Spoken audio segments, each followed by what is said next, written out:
Welcome back to Mr. Nat's Maths. Okay, today we're going to look at how we use base 10 blocks to represent decimals. So, we might recognize these base 10 blocks that we've been using in the past to represent numbers. Okay, and in the past we've always said that this is worth 1. Okay, a 1 or a unit.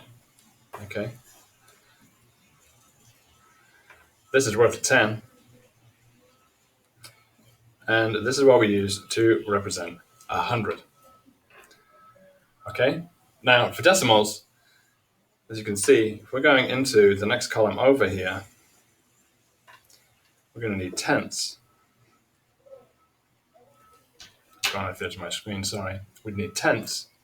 And so we need something which is 10 times smaller, because we know that as we're moving down this way in size, we are dividing by 10. As we go to the right, we're dividing by 10. So if I wanted to make this one 10 times smaller, I would have to divide it by 10 and get a teeny weeny little piece over here, which I don't have. So we're going to do something interesting at this stage. We're going to say that this is now our 1. Oh my goodness, it doesn't fit in the column. Big problem, okay? So we're going to relabel these columns now, okay? So that this flat block that we always used to call 100, we're going to call it a 1. So now this is our ones column, okay? Our decimal point line is here. And can you see now that when we try to get a tenth, we're dividing this block into 10 pieces. And you probably know from past experience that when we divide 100 by 10, then you get 10.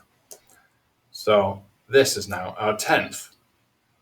This represents our tenth, because 10 of these will fit 1, 2, 3, 4, 5, 6, 7, 8, 9, 10. 10 of these make this. So 10 of those make one of these 1/10. This is 1/10 of this, okay? And if this is now our tenth, and we need something which makes 10 of these, makes one of these, 10 things that make one of these would be this. So that now is our 100th. So in grade 5 now, we're going to use the flat block. I'm going to call it the flat as a 1.